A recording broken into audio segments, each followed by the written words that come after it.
আওয়ামী লীগ নিষিদ্ধ করার কারণে আওয়ামী লীগের কি কোনো ক্ষতি হয়েছে, না অনেকটা মুখ রক্ষা হয়েছে? সেই বিষয়গুলো আমরা একটু দেখতে চাই। মানে আওয়ামী লীগের, ছাত্রলীগের কার্যক্রম কমে নাই, শুধুই বেড়েছে। আপনি কিভাবে দেখেন সেউল ভাই? আহ ধন্যবাদ বারি ভাই, এই আলোচনায় আহ, এরকম একটা গুরুত্বপূর্ণ আলোচনায় আমাকে পার্টিসিপেট করার সুযোগ দেওয়ার জন্য। কারণ আওয়ামী লীগ একটা বিশাল দল, ছাত্রলীগও একটা বিশাল দল, তাদেরকে নিয়ে আমার মতো একজন কি বলে নগণ্য মানুষ কথা বলা, এটা একটা বড় ব্যাপার। Thanks for for this opportunity. প্রথমত হলো, দেয়ালে পিঠ থেকে গেলে বলে না, দেয়াল যখন মানুষের পিঠ থেকে যায় তখন মানুষের কি করার থাকে মানুষের, সেটা হলো প্রতিরোধ করা। Very simple. ঠিক না? আপনি অনেক গল্প আছে, যেমন ধরেন আপনি বিড়ালকে পিটাইতে থাকেন, একটা বিড়াল আপনার চেয়ে তো অনেক ছোট, হ্যাঁ, আমার ক্ষমতাহীন, আপনার অনুগ্রহ, আপনি একটু দুধ দিলে খায়, আপনি একটু খাবার দিলে খায়, সবকিছুই ঠিক আছে সব, এছাড়া তাকে এমন একটা অবস্থা যে তারে আপনার উপর ছাড়া তার কোনো নির্ভরশীলতা নেই। সেখানে আপনি যখন বিড়ালটা পিটানো শুরু করে দেবেন, পিটাইতে থাকবেন, একটানা পিটাইতে থাকলেন, আমি বিড়ালের পালানোর কোনো পথ রাখলেন না, তখন বিড়াল কি করবে? পাল্টা আক্রমণ, আপনাকে ক্ষত বিক্ষত করবে। সে তার জীবন থাকা অবস্থায় সে আপনার জীবন দুর্বিষহ করে ছেড়ে দেবে। এটাই তো প্রাকৃতিক নিয়ম, এবং এগুলা বিভিন্ন সময় বিভিন্ন সাধারণভাবে আলোচিত। এখন আওয়ামী লীগকে বা ছাত্রলীগকে বা যুবলীগকে আপনি কোন ঠাসা করে রেখেছেন? ঠিক আছে, ওদের না খাওয়া বন্ধ করে দিচ্ছেন, প্রকাশ্যে চলাফেরা বন্ধ করছেন, সূর্যাস্তের পর ছাড়া ওদের কোনো মানে হাঁটা চলার ব্যবস্থাই আপনি রাখেন নাই, কোনো মানে ঘরের ভিতরে অন্ধকার জীবন যাপন করতে বাধ্য করেছেন। এখন কি করলেন? এখন করলেন হলো যে সূর্যাস্তের পর ওরা একটু যদি হাঁটা চলা করতে পারতো, সেটার উপর আপনি নিষেধাজ্ঞা দিয়ে দিয়েছেন। মানে আপনি তাকে কিছুই করতে দিবেন, তাহলে সে কি করবে? আমি বিড়ালের সাথে তুলনা করে কিন্তু ছাত্রলীগ বা আওয়ামী লীগকে ছোট করছে না, আমি বলছি এটা হলো একটা স্বাভাবিক প্রবৃত্তি। যখন আপনি সকল কিছু বন্ধ করে দিবেন, সকল চ্যানেল বন্ধ করে দিবেন, তখন তার আর উপায় থাকবে না, সে নতুন চ্যানেল বের করবে। আপনি যদি পানি স্রোতধারা যে কোনো নদীর সামনে যদি আপনি একটা বাঁধ দেন, আপনি খেয়াল করে দেখেন এটা, সে একটা নতুন ধারা তৈরি করার চেষ্টা করবে, কারণ সে সোজা ধারা যেতে পারছে না, সে এক বাঁকা বাইর বের করবে, তেরা বাইর করবে, বিভিন্ন ভাবে। এটা হলো সাধারণ প্রকৃতির নিয়ম। প্রকৃতির নিয়মে আওয়ামী লীগ এখন সোজা পথে, যেহেতু তারা আপনি হাঁটতে দিচ্ছেন না, সে বাঁকা পথ ব্যবহার করবে। সে বাঁকা পথ ব্যবহার করাটা কার জন্য ক্ষতিকর? এটা যারা তাদের জন্য, তাদেরকে বাঁকা পথে চলতে বাধ্য করছে, তাদের জন্য ক্ষতিকর হলো। আওয়ামী লীগের জন্য কোনো ক্ষতিকর হয় না। আওয়ামী লীগের জন্য একটা উপকার হয়েছে, সে আগে একটা সোজা রাস্তা চিনতো, এখন আর একটা বাঁকা রাস্তাও চিনবে। তার এডিশনাল অতিরিক্ত লাভ এটা। এটা হলো অতিরিক্ত তার অ্যাভিনিউজ গুলো, আপনি তার যে অ্যাভিনিউজ গুলো সে কখনো চিন্তাই করেনি। সে ধর যে সে কোন একটা জায়গায় সে থাকতো, একটা সোজা রাস্তা দিয়ে গঞ্জে যাওয়া যেত, আপনি তার গঞ্জে যাওয়ার রাস্তা বন্ধ করে দিলেন, তখন সে পেছনে একটা রাস্তা বের করার চেষ্টা করবে। আপনি পেছনের রাস্তা বন্ধ করে দিলেন, সে ডানে বা রাস্তা বের করবে, ডানেরটা বন্ধ করে দেন, বাঁয়ের রাস্তা বের করে দেন, তখন বাঁয়েরটা বন্ধ করে সে তখন সুড়ঙ্গ পথ বের করবে। গাজায় যেটা প্যালেস্টাইনিরা করেছে, আপনি তাকে চারিদিক থেকে যখন আটকিয়েছেন, তখন সে কি করেছে? গাজা এবং পশ্চিম তীর, আপনি নিশ্চয়ই জানেন এই স্ট্র্যাটেজিটা, যে একেবারে টানেল বলা হচ্ছে। এই ইসরায়েলি আর্মি একটা হিসাব করে দিয়ে দেখেছে যে আহ, কয়েক শত হাজার কিলোমিটার ভেতরে এর মধ্যে একটা নেটওয়ার্ক তৈরি করে ফেলছে তারা। তো উপরে আপনি জায়গা দেন নাই, বম্বিং করতে করতে কার্পেট বম্বিং করে ওদেরকে সব শেষ করছে, কিন্তু তারা নিজে জায়গা করে নিয়েছে। তেমনি উদাহরণ আছে, যে রাশিয়াকে বলা হয় যে ইঁদুর জাতি, এই যে র্যাট নেশন। ওয়াই, কেন জানেন? কারণ হলো সেকেন্ড ওয়ার্ল্ড ওয়ারের সময় তাদের উপর যখন জার্মানিরা ব্যাপক হারে যখন বম্বিং এইটা সেটা, তখন তারা কি করছে? আন্ডারগ্রাউন্ডে তাদের জায়গা করে নিয়েছে শীতকালীন সময়। মানে শীতকালীন আগে তারা আন্ডারগ্রাউন্ডে সবকিছু জায়গা করে নিয়েছে, এবং তারা সেখানে অবস্থান করেছে। শীতের সময় এসে তারা জার্মান বাহিনীর উপর হামলা করেছে। কোথা থেকে? আন্ডারগ্রাউন্ড থেকে এসে। এবং যে কারণে এই জাতিটাকে র্যাক নেশন বলা হয়। আপনি মস্কোতে যে জানবে, বহু ভবন পাবেন যেটা 30 তলা, 40 তলা, 35 তলার নিচে, কিন্তু আপনি তাদের মেট্রো স্টেশন গুলো, মানে যে টিউব চলে, সেই টিউব গুলো দেখবেন যে 1-1.5 কিলোমিটার নিচে, সেন্ট পিটার্সবার্গ আছে 1-2 কিলোমিটার নিচে কিন্তু টিউব লাইনটা। কেন? কারণ উপরে যত বম্বিং করেন না কেন, তারা কিন্তু নিচে সবসময় ভালোভাবে চলাফেরা করতে হবে। সো আপনি আওয়ামী লীগকে সেদিকে ঠেলে দিলেন, সে তার জায়গা বের করবেই, কারণ সে একটা মতাদর্শ। একটা আদর্শকে আপনি ইচ্ছা করলে গলা টিপে ধরে মারতে পারবেন না। এই আদর্শ এই দিক দিয়ে বেরোবে, ওই দিক দিয়ে বেরোবে, নতুন লোক আসবে, নতুন চিন্তা আসবে। তো আওয়ামী লীগের বিকশিত হওয়ার সুযোগ তৈরি করে দিয়েছে। আওয়ামী লীগের যে বন্ধত্ব এসেছিল 16-17 বছরে, আওয়ামী লীগের যে আগাছা তৈরি হয়েছে, আগাছা পরিষ্কার করার সুযোগ করে দিলেন। বন্ধ্যত্ব থেকে আওয়ামী লীগ বেরিয়ে আসার সুযোগ করে দিলেন। ছাত্রলীগের মধ্যে ছাত্রলীগের যে অনুপ্রবেশ ঘটছে, সেই অনুপ্রবেশকারীদের এখন চিহ্নিত করার সুযোগ করে দিলেন, যেটা আগে ছিল না। এবং আরেকটা ব্যবস্থা করলেন, ছাত্রলীগ একটা পথ দেখানো হলো যে অনুপ্রবেশ করা যায়। ছাত্রলীগ এখন বিভিন্ন অর্গানাইজেশনে অনুপ্রবেশ করবে, আওয়ামী লীগ এখন বিভিন্ন অর্গানাইজেশনে অনুপ্রবেশ করবে। আওয়ামী লীগ যে এনসিপি তে নাই, how do you know? Awami League তো এইভাবেই কিন্তু, আপনি এএনসির ক্ষেত্রে বলেন, আফ্রিকান ন্যাশনাল কংগ্রেস বলেন, এই থাইল্যান্ডের আমি কাল একটা অনুষ্ঠানে বলছিলাম যে থাইপিউ পার্টি যেটা এখন ক্ষমতায়, তারা যেভাবে টিকে থেকেছে, তারা প্রথম টিকে থাকবে, তারপর তারা যখন সময় আসবে তখন সময় মতো করে তারা ঐক্যবদ্ধ হয়ে তারা তাদের সো আওয়ামী লীগের জন্য এই নিষেধাজ্ঞাটা সাপে বর। বরং আওয়ামী লীগকে নিষেধ না করলে আওয়ামী লীগকে অনেক নিয়ম কানুন মেনে চলতে হবে। এখন আর কোনো নিয়ম কানুন, আপনি তার জন্য কোনো নিয়ম কানুন রাখেন নাই, তারে বৈধ স্বাভাবিক পথে চলার ব্যবস্থা রাখেন নাই, তারে আইন মেনে চলার জন্য বাধ্য করতে পারবেন না আপনি, কারণ আপনি তাকে অবৈধ করে দিচ্ছেন। তো আপনি তাকে আইন মানার জন্য বলতে পারবেন না। কে সে আইন মানবে কেন? কারণ তার স্বাভাবিক চলার পথ বন্ধ করে দিয়েছেন। সো আওয়ামী লীগ এটাকে সুবিধা হিসেবে নেবে, বা ছাত্রলীগ এটাকে সুবিধা হিসেবে নেবে, বা যুবলীগ এদের সুবিধা হিসেবে, সেটা আমি জানি না। But this is what the natural reaction sir. এটা ওয়ার্ল্ড ওয়াইড না, শুধু এটা মানব ইতিহাসে সবসময় আপনি যখনই কোনো কিছু সাপ্রেস করবেন, সে তার পথ বের করে নেবে। বিশাল একটা দল এবং তার আদর্শ আছে, সে আদর্শবিহীন কোনো দল না সেটা। এবং সেই দলটা বাংলাদেশকে মুক্তির নেতৃত্ব দিয়েছে, দেশটাকে স্বাধীন করেছে। ছাত্রলীগ আওয়ামী লীগ দুটির খুব গুরুত্বপূর্ণ ভূমিকা। সেই দলটাকে আপনি ক্ষুদ্র একটা সংগঠন, যার কোনো এখন পর্যন্ত নিবন্ধন নাই, সেই দলটার কয়েকজন যমুনার সামনে নানা জায়গায় মিটিং করলো, তারপর লোক হচ্ছে না, তারপর শাহবাগে এসে জামাত সহ মৌলবাদী দলগুলো থেকে লোক নিল। খুবই সাজানো অথবা খুব কাঁচা যে কাজ, এটা স্পষ্ট মানুষের কাছে। প্লাস এটাকে আরো সন্দেহের তীরবিদ্ধ করা হয়েছে ইলেকশন কমিশনের ভূমিকা। তারা একেবারে রাতের বেলা বসেছিল, এই বিষয়ের গেজেটটা আসবে, তারা এটাকে করবে। আপনি দেখেন, এই গভর্নমেন্টে যখন ক্ষমতায় আসে, সেনাবাহিনী প্রধানের একটি গুরুত্বপূর্ণ ভূমিকা ছিল।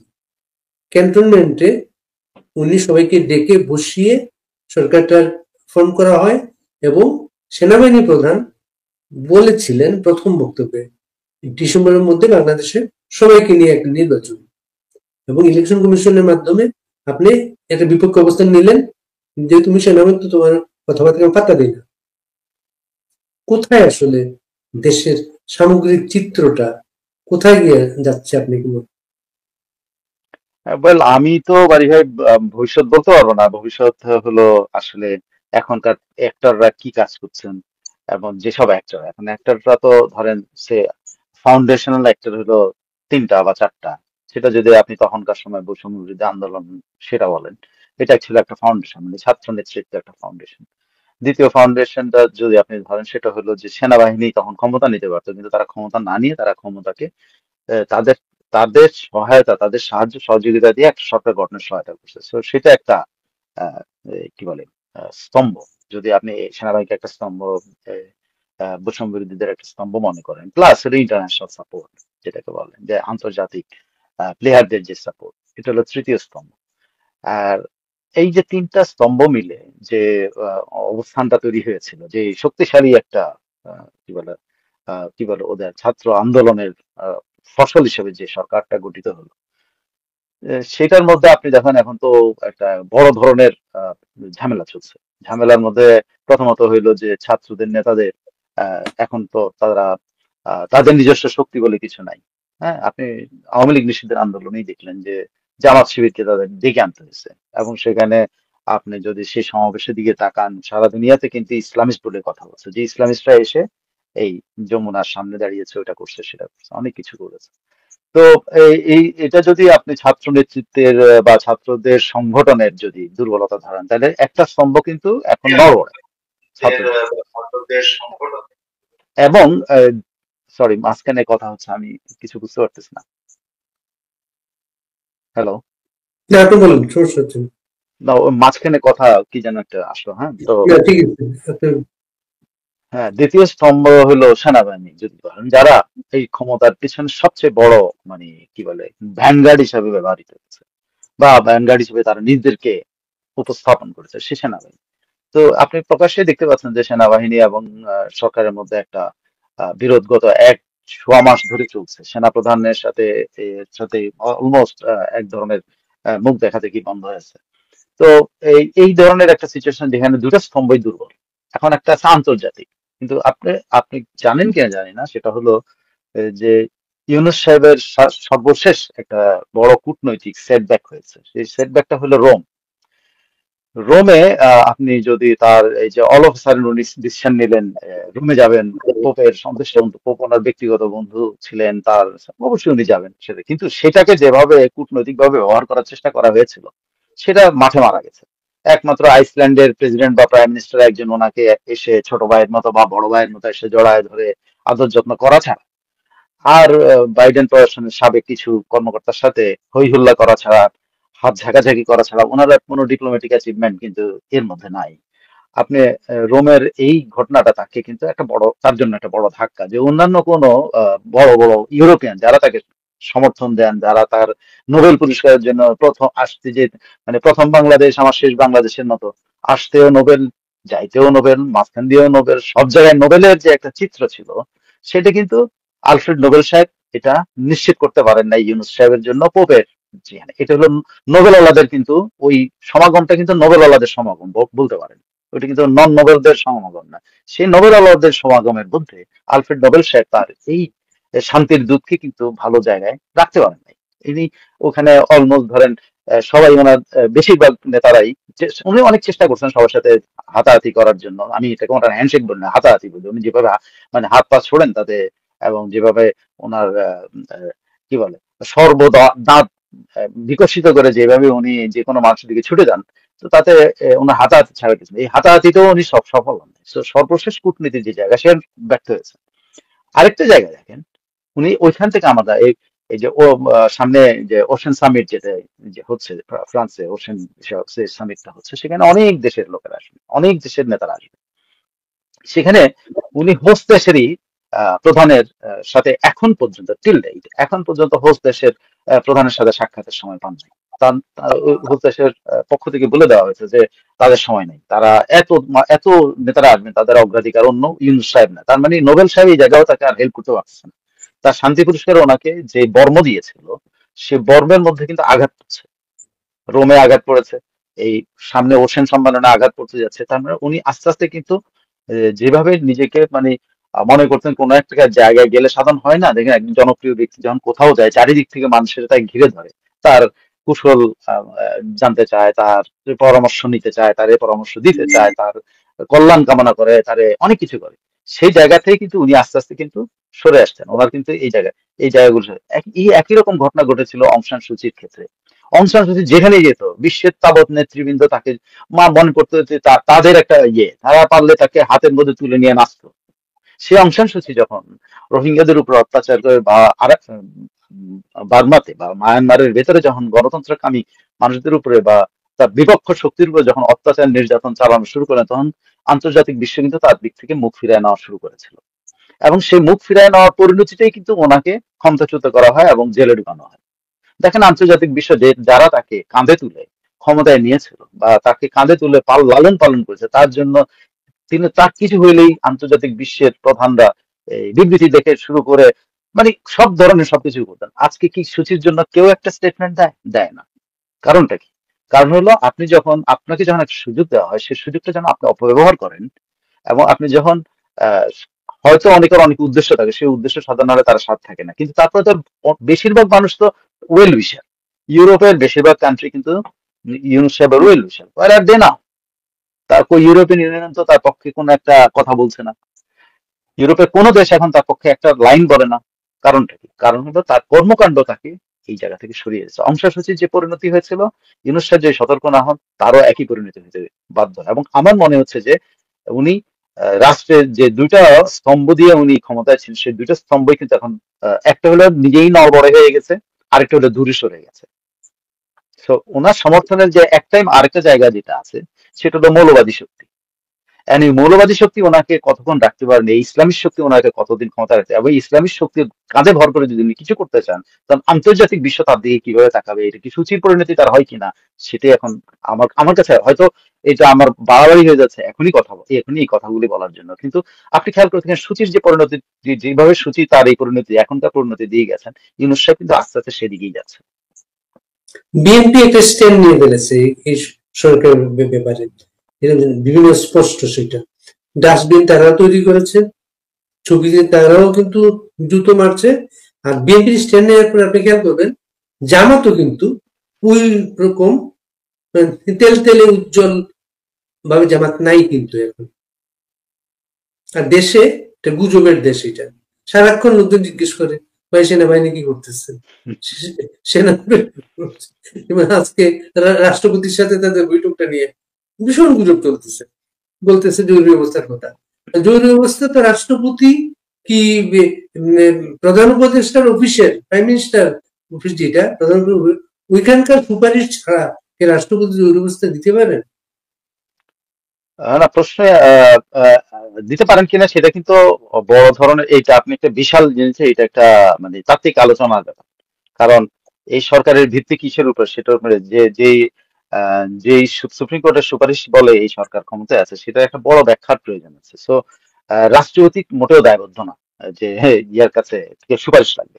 জরুরি অবস্থা জারির জন্য নির্বাচিত প্রধানমন্ত্রীর একটা সুপারিশের প্রয়োজন হতে পারে, কিন্তু ইনি তো নির্বাচিত না। সো রাষ্ট্রপতি তার কাছে দায়বদ্ধ না, কারণ রাষ্ট্রপতি কিন্তু নির্বাচিত। মাইন্ডেড, একটা জিনিস পরিষ্কার করেন, পরিষ্কার, ইউনূস অনির্বাচিত, কিন্তু রাষ্ট্রপতি কিন্তু নির্বাচিত। নির্বাচিত কোথায়? 350 আসনের যে সংসদ ছিল, সে নির্বাচিত সংসদ সদস্যদের দ্বারা নির্বাচিত। সো আমাদের কনস্টিটিউশনাল পাওয়ারে নির্বাচিত ব্যক্তি একমাত্র কে? একমাত্র রাষ্ট্রপতি। ইনি রাষ্ট্রপতি কোনো অনির্বাচিত ব্যক্তির পরামর্শ নিতে বাধ্য কিনা বা পরামর্শ প্রয়োজন আছে কিনা, এটা আমার যথেষ্ট সন্দেহ আছে। তবে এগুলো আইনজীবীরা ভালো বলতে পারবেন, আইনবিদরা বা কনস্টিটিউশনাল এক্সপার্টরা। কিন্তু আমার কাছে একজন সাধারণ মানুষের মনে হয় যে একজন নির্বাচিত ব্যক্তি কেন একটা অনির্বাচিত ব্যক্তির তার সুপারিশ লাগবে? মোটেও লাগবে না। এটা উনি যদি জারি করে দেন কিছুই আসে যায় না। ইউনূস তাকে কোর্টে চ্যালেঞ্জ করতে হবে, একটাই মাত্র রাষ্ট্রপতিকে চ্যালেঞ্জ করার জায়গায়, তাকে ক্ষমতাচ্যুত করা অথবা তাকে কোর্টে চ্যালেঞ্জ করা। তো ক্ষমতাচ্যুত করতে হলে তো সেনাবাহিনীকে লাগবে, এদিকে ওদিকে লাগবে, অনেককে লাগবে। আরেকটা হলো কোর্টে যেতে হবে। কোর্টে গেলে তো প্রথম প্রশ্নই আসবে যে আপনি কোন ক্ষমতা বলে, যারা চ্যালেঞ্জ করবে তাদের জিজ্ঞেস করা হবে যে আপনারা কোন ক্ষমতা বলে ক্ষমতায় আছে। এই চ্যালেঞ্জটা আসবে তো, তখন আসবে সবাই সুপ্রিম কোর্টের এরকম উপদেশ। তো সুপ্রিম কোর্টের উপদেশে যে লোকটা ক্ষমতায় আসছে, যাকে রাষ্ট্রপতি নিয়োগ দিয়েছে, সে রাষ্ট্রপতি কে চ্যালেঞ্জ করার ক্ষমতা এর আছে কিনা? কেন নির্বাচিত না, অনির্বাচিত রাষ্ট্রপতির অনুগ্রহে। একেবারে যদি আপনি ধরেন সুপ্রিম কোর্টের বিতাড়িত বিচারপতিদের সুপারিশে এবং রাষ্ট্রপতির অনুগ্রহে এবং সেনা প্রধানের সমর্থনে বা সেনাবাহিনীর সমর্থনে উনি আছেন। এখন উনি রাষ্ট্রপতির ক্ষমতাকে চ্যালেঞ্জ করার কতটুকু ক্ষমতা আছে, এটা আমার যথেষ্ট সন্দেহ আছে। নিজের ভার্নারেবিলিটি সম্পর্কে ইউনূস সাহেবের কোনো ধারণা আছে বলে আমার জানা নাই, বা এই উপদেষ্টা পরিষদের কোনো ধারণা আছে বলে আমার মনে হয় না। কারণ তারা নিজেকে বলেন কি ম্যান্ডেট দেন যে আমরা হলাম বিপ্লবের ইয়ে। আরে ভাই, আপনার তো বিপ্লবের প্রোডাক্ট না। বিপ্লবের প্রোডাক্ট হলে তো আপনি রাষ্ট্রপতি থাকার কথা না। বিপ্লবের প্রোডাক্ট যদি হতেন কনস্টিটিউশন থাকার কথা না। বিপ্লবের প্রোডাক্ট যদি হতেন তাহলে সুপ্রিম কোর্ট থেকে আপনার দেখা নিতে হইতো না, উপদেশ নিতে হইতো না, পরামর্শ অ্যাডভাইজারি ছিল, অ্যাডভাইজারি নিতে হইতো না। সো আপনি ওই অ্যাডভাইজারির ভিতরে একটা অধ্যাদেশ দ্বারা গঠিত সব, রাষ্ট্রপতি সেই অধ্যাদেশটাতে অনুমতি দিয়েছেন, রাষ্ট্রপতি এটা করতে দিচ্ছেন, এই তো। তো সেখানে আপনি রাষ্ট্রপতিকে চ্যালেঞ্জ করা বা রাষ্ট্রপতি এটা আমার মনে হয় না যে রাষ্ট্রপতি কারো কাছে জিজ্ঞেস করার কোনো প্রয়োজন আছে কোনো ধরনের কোনো পদক্ষেপ নিতে, কোনো ধরনের। বরং রাষ্ট্রপতি যেটা চাইবেন, যদি রাষ্ট্রপতির ঘাড়ের মধ্যে যদি মেরুদণ্ড সোজা থাকে, উনি যেটা চাইবেন সেটাই হবে। ওনাকে এলিমিনেট করার একমাত্র ক্ষমতা এখন সেনাপ্রধান। আর কারণে, কারণ সেনাপ্রধান তার সাথে যদি ইয়ে করে বলেন যে না আমরা আর আপনার শাসন চাই না, আমরা সামরিক শাসন চাই, অনলি সামরিক শাসন দিয়ে তাকে সরাইতে পারবেন। রাষ্ট্রপতিকে সরানোর দ্বিতীয় পথ হইলো অভ্যুত্থান করা, আরেকটা বিপ্লব করা। এই এই যারা এখন ছেঁচড়ার মতো বিভিন্ন জায়গায় ডাকাতি করতে গিয়ে ধরা পড়তেছে, বিভিন্ন বাড়ি লুটপাট করতে গিয়ে ধরা পড়েছে। গতকাল রাতে হাক্কানি পাবলিশার্স এর একটা কি বলে মালিকের বাড়িতে যায় তারা লুটপাটের জন্য, তারা কতজন বসে ওখানে ওখানে হাক্কানি পাবলিশার মালিকের বাড়িতে গেছে টাকা পয়সা ইয়ে করার জন্য। তাকে শোনা যায় অনেক দুর্ভাগ্যজনক, এটার সাথে আমাদের একজন সাংবাদিক প্রকাশকও জড়িত আছে, আপনি জানেন কিনা জানি না। এই সাংবাদিক প্রকাশক কিন্তু এই মব তৈরি করার ক্ষেত্রে একটা ভূমিকা রেখেছে, হ্যাঁ, ওই ধানমন্ডিতে। তো এই এই কারণ হলো ওনাদের অতীত কি বলে শত্রুতা। এই সাংবাদিক সাহেবেরও একটা প্রকাশনা আছে। আবার হাক্কানিতে আপনি জানেন আমাদের ছোটবেলা থেকে আমরা শুনে আসছি হাক্কানি যেমন বিশাল। কারণ তাদের মধ্যে হয়তো কোনো সমস্যা হয়েছে সেটাকে উনি এই বৈষম্য বিরোধী ছাত্রদেরকে ব্যবহার করে এটা করানোর চেষ্টা করছেন। কিন্তু এই যে করানোর চেষ্টা করছেন সেখানে কি হয়েছে? সেখানে সেখানে মানুষ সাধারণ মানুষ এদেরকে ডাকাত বলে চিৎকার করছে, তখন পুলিশ যা উপস্থিত হয়ে তাদেরকে যখন বলছে যে তখন পুলিশের সাথে খারাপ ব্যবহার করছে। কিন্তু শেষ পর্যন্ত পুলিশ তিনি যারা ধরে বাইরে নিয়ে আসছে, আজকে মুচলেখা দিতে হয়েছে। মুচলেখা দেওয়া যে তারা আর কোনোদিন এই কাজ করবে না। আমি কি আপনাকে জিনিসটা বুঝতে পারছি যে এদের এদের অবস্থানটা কোথায় এখন? এখন কোথায়? কোন অস্তিত্ব নাই। সেই অস্তিত্বহীন একটা কাউকে চ্যালেঞ্জ করবে, কাউকে সহায় দিবে, বিপ্লব করবে, এটা অবিশ্বাস। এটা হাস্যকর শুধু না, বাংলাদেশের মানুষ আরেক দফা এই এদের ধোঁকাবাজিতে বা এদের চক্রান্তে পাল্লায় পড়বে আমি বিশ্বাস করি না। বিএনপি, আওয়ামী লীগ দেশের প্রধান দুইটা দল। আওয়ামী লীগের সাথে তো কোনো যোগাযোগই নাই, সমর্থনের বিষয় না। বিএনপি সমর্থন কিন্তু এই সরকারের বিশাল একটা স্তম্ভ বলতে, সেই স্তম্ভটা সরে সরে গিয়েছে। কিন্তু এটা কি কোনোভাবে আর জোড়া লাগা সম্ভব? এটা বিএনপি কখনোই স্তম্ভ ছিল না, এটা আমার ব্যাখ্যা। বিএনপি সমূহ যে একটা কি বলে আন্দোলন উত্তর একটা সরকার আসছে, বিএনপি মনে করেছে যে এই সরকার নির্বাচন দিলে তারা ক্ষমতায় যাবে। তারা কিন্তু কখনোই স্তম্ভ ছিল না, কখনোই না। তারা স্তম্ভ হয়েছিল যে তারা পরবর্তীতে ক্ষমতায় যাবে বলে, এই জন্য তারা সমর্থন করেছে। আদারওয়াইজ তারা কোনোদিন এই সরকারের কোনো স্তম্ভ ছিল না, বা এই ইউনূস সরকার গঠনের জন্য তাদের কোনো মানে কি বলে আহ, কোনো কি বলে প্রচেষ্টা ছিল না। আমি সেটা বলবো যে হয়েছে, এখন এরা আসবে 3 মাসের মধ্যে নির্বাচন হবে, আমরা ক্ষমতায় যাব, সমর্থন দিয়েছে। That's all. মানে জাস্ট তাদের ক্ষমতা যাওয়ার পথ প্রশস্ত হয়েছে মনে করে একটা রাস্তা বেরিয়েছে। তারাও এরকম, ওই যে বললাম না, বিভিন্ন বিধির সাথে তারা একটা রাস্তা খুঁজে পেয়েছে, সে রাস্তা দিয়ে তারা মোটর গাড়ি চালিয়ে দিয়েছে। এই মোটর গাড়ি চালাইতে গিয়ে তারা দেখছে এই রাস্তার মধ্যে এখন তো সমস্ত হইলো পেরেক। এখন কি করবে তারা? তারা এখন রাস্তা থেকে তারা তাদের গাড়ি ঘুরায় নিচ্ছে। That's all. বিএনপি কিন্তু কখনো স্তম্ভ ছিল না, স্তম্ভ কিন্তু জামাত। আমি আপনাকে একটা কথা বলি, এই পুরো আন্দোলন সবকিছুর মধ্যে এই ইউনূসের শক্তি কিন্তু জামাত এবং ওই যে মৌলবাদী শক্তিরা। বিএনপি কখনো ইউনূসের শক্তি ছিল না। বিএনপি বরং ইউনূসের ঘাড়ে ভর করে ক্ষমতা যাওয়ার আহ, ইয়াতে স্বপ্নের মধ্যে ছিল। সেই স্বপ্নে যখন ঝামেলা হয়েছে, এখন তারা গাড়ি ঘুরাই দিছে, উল্টা দিকে এখন গাড়ি চলতেছে। That's all. এটা কিন্তু সম্ভব ছিল না পারি ভাই, আমার আমার বিশ্লেষণ এটা মনে হয়। অনেক ধন্যবাদ শ্রীমন ভাই, আপনি আমাদের দর্শকদের অপেক্ষার অবসান ঘটিয়েছেন, এবং আমরা রাতে আজকে আবার চেষ্টা করবো আপনাকে। আপনি সুস্থ থাকেন, ভালো থাকেন। আচ্ছা, থ্যাংক ইউ বাড়ি ভাই, আপনার দর্শকদেরকে অনেক ধন্যবাদ।